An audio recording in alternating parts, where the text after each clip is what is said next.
There he is, one of the most popular professional athletes anywhere. 6'2", 165 pounds.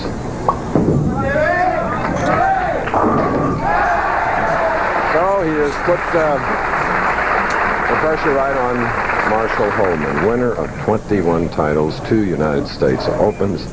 This is his 93rd television appearance. So, Bo, we have really gotten to know him. Marshall Holman, great player, can, as you said, become bowling's all-time leading money winner if he can win today. So smooth. So intense. And so much talent. So he'll move to the left lane now, hoping to double and take a 10-pin lead, our first match. The winner of this match, Holman or Husted, is going to be very tough to beat. The form on them is that they get by the first game, they keep rolling. They're very talented athletes, but their momentum players can shoot some very big scores. Marshall's last win was the Bowler's Journal Open in Venice from the 5th seed. Oh, solid. 10-pin left lane.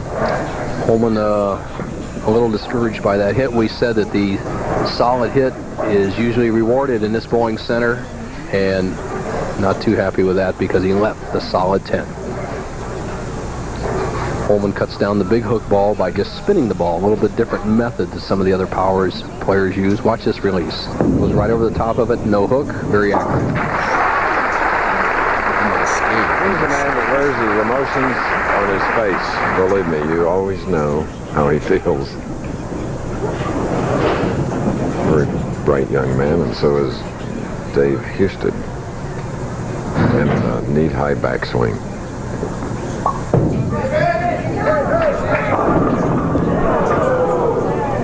And now he'll have to call on some split shooting talent, Bo. An unusual split, Chris. The ball comes in very light, and the ball hits the head pin. And normally the 2, 4, 8, 10 will be standing. Watch it. There's the 2, 4, 8, 10.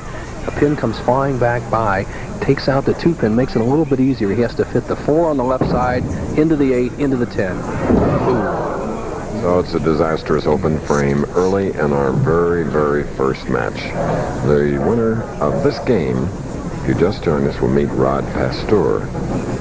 He is from Miami now, and then after that it will be Philip Ringener of Big Springs, Texas, West Texas, and our tournament leader is the big left-hander from California, Steve Cook.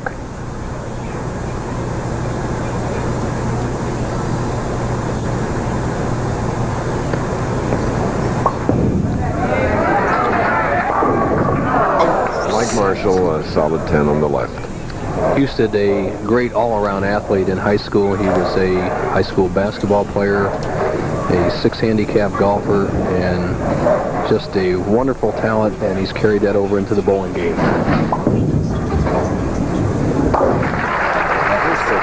his slide line on the left lane. He won the United States Open in 1982 in Houston. His last win was in Arizona, Tucson. Now, Holman, who opened with a strike, has a spare up in the second, shooting in the third.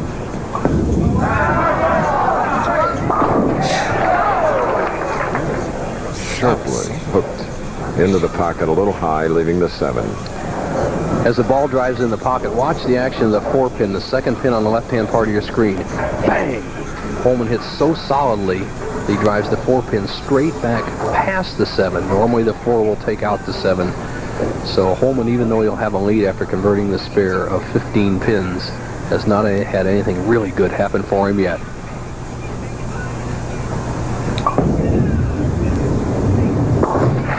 Marshall Holman continues to mark. Earlier we had a chance to ask Marshall, if he could, what would he change in professional bowling? Well, I think I'd strive for the same thing the PBA strives for, and that's just more equity between left-handers, right-handers, straight shooters, hookers, and make it a total shot maker's game. Would you do the same, Bo? I agree. That's what all of bowling is really going for, letting the cream come to the top, and I believe we have that here at Fairlane's, aptly named Squaw Peak. We got lefties, righties, and the top players. Oh! Wow. The long look. Like, why did you do that to me? Marshall saying, how many pins were standing up? I hit that ball, hit that pocket awfully good. Look at his game. Strike, solid 10, solid 7 in the third, and the unusual solid 9 in the fourth frame. Under any normal circumstances, Holman would have 4 strikes in a row. With a conversion here, he'll be working on a 198 game. Okay, 150,000 A&W Pro Bowlers Classic will return after this break. There are 3 good reasons to try A&W root beer. 1, I'm here to about 35 feet this week by the PBA. The right-hand lane a little bit tighter than the left-hand lane. 37 and 38 at Squaw Peak, a 48-lane bowling center. The bowling pins were brand new Sunday, the day of the first Pro-Am, so they have about 400 games on them. They're 3-pound, 8-ounce pins. A little bit tough to knock down, but perfect for pro competition. Spare up, shooting in the fourth. Sliding by in the pocket and leaving the 2-pin for the first time today. As David Husted was warming up, statistician Palmer Falgren noticed he was playing an inside line between the second and third arrows, and just before we went on the air, decided to jump outside to this outside line that Holman's playing. And the characteristics of the championship pair from out there are 38 very slick, 37 hooks quite a bit. Husted's got to make an adjustment. Ooh! Oh, man. Missed it. Second open frame, trailing now by 26 pins. David Husted. Here's a replay. Carelessness. David Husted, a talented athlete, just grabbed the ball, went up there and figuring he's going to make the 2-pin every time, but every time just went down to 1 miss every once in a while. Has to get his act together here. He has really given Holman an opening. In fact, if Holman had any breaks at all, Husted would be just about out of the match.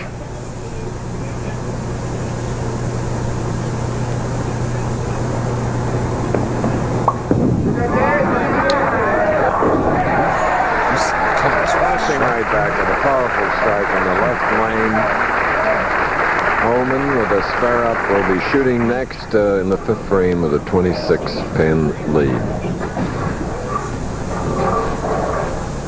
Husted is perplexed. You can see it on his face.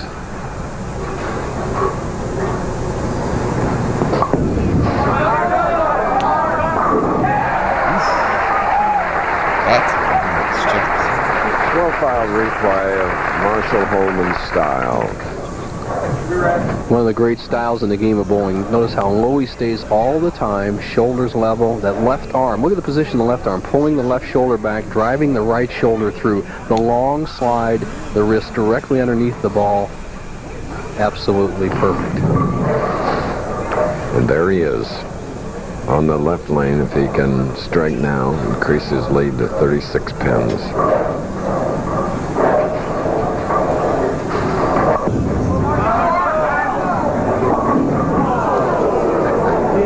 If is a big word, isn't it? A very unusual split here. We have the 3, 4, 7, and 10. And what Marshall has to do is drive that 3-pin over into the 4. The ball will take out the 10-pin. As you see it cut right through the middle. The 6-pin will be standing temporarily. It gets knocked out. Look at this shot. Bo, in 27 years, I don't think on the telecast I've seen that. No, I've seen it with the 6-pin in. He knocked the 6-pin out. Yes. It's very makeable. It'll be exciting if he does it. So now the first open frame, Marshall Holman, 102 through the 6th, and his lead now is only 10. And that can be changed in a hurry because Husted has a strike up in the 5th, shooting here on the right lane, 6th frame.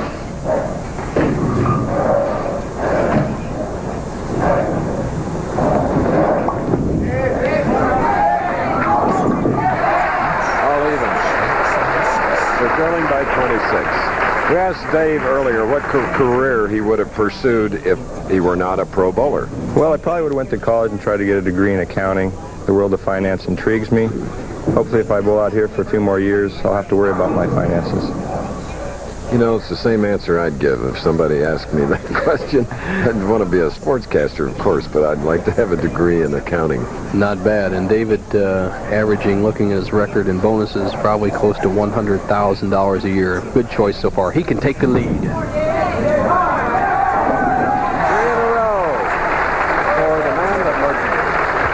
hopelessly out of it. Husted now is in the lead by 10. We'll be back with more of this first game. This is David Husted as we were behind Marshall Holman bowled 2 frames, 2 strikes. David Husted. Holman had doubled. Strikes in the 7th and 8th. And now we come up to the mighty important 9th frame in our very first game. Watch the head pin do the work. Here's the head pin, goes to the sideboard. The 2, 8, and 10 all fall out. Unbelievable. He had a split standing, Chris, and ended up with a strike. And right now, the match is still in David Husted's favor by 10 pins. Foundation frame, there you see his career earnings over 600, this year over 52. Winner today of the A&W Fairlanes, 27. 5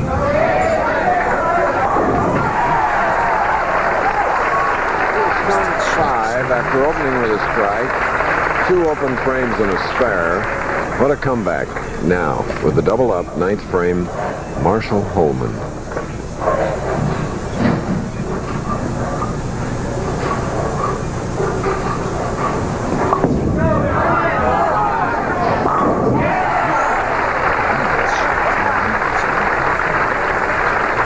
Answering the challenge. One of the great releases of all time. Now watch the position of Marshall's hand and wrist. See how he curls that wrist behind the ball. Now watch as he comes through. See that hand behind the ball, the wrist breaking right up through the ball. Most amateurs try to get a hook by going over the top of the ball. It's the same as golf. You go over the top of the golf ball, you don't get the results as driving down under through it. So now Holman with a chance to even the match with a strike here in the 10th. Left lane. He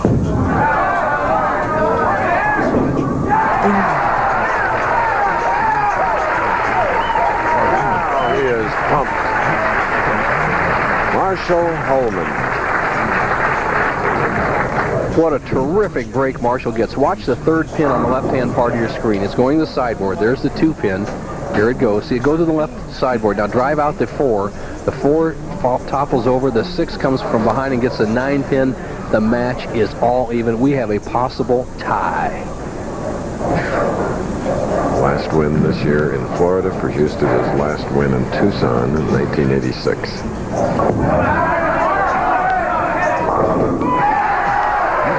What action on the bench. Lucky picks. What's the 4, 9?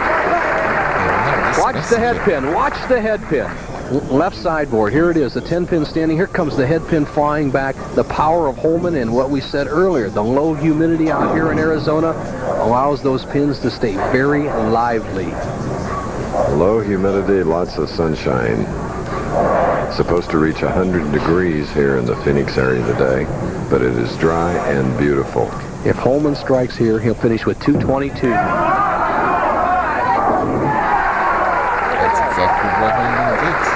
Stringing 6 at the very end, his opponent David Husted with 5 in a row. 10th frame for Husted coming up.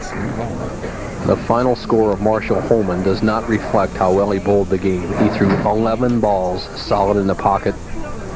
1 errant frame, the 6, 222. But he leaves for Husted. David Husted must strike in the 10th and 11th frames to win. Anything less, he loses.